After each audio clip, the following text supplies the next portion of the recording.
Нема задолжување надвор од предвидените за годинава, тврди министерката Гордана Димитриевска-Кочовска, откако вчера се појави информација дека државата зема краткорочен кредит од 30 милиони евра кај една домашна банка за да го финансира буџетскиот минус. Кочовска уверува дека буџетот е во одлична кондиција и дека нема никаков проблем со ликвидноста. Проблемот со доцнењето на исплатата на мој ДДВ кон граѓаните е технички, тврди таа.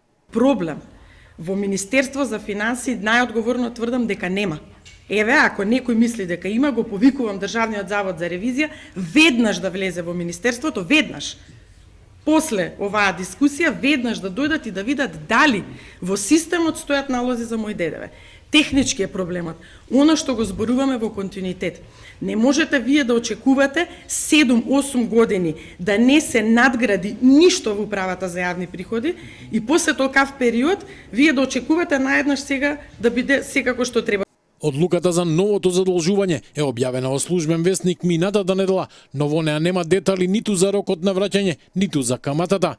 Министерката објаснува дека задолжувањето се движи во рамките на она што било утврдено со буџетот за 2025 година и дека државата веќе ги анализирала пазарите за следната година и правела планови за задолжување преку евроврзници, но и други извори за да се покријат стари долгови, но и минусот во буџетот. На денешната средба со својот словачки колега, министерката за финансии тврди дека државата не доцни ниту со враќањето на ДДВ кон компаниите.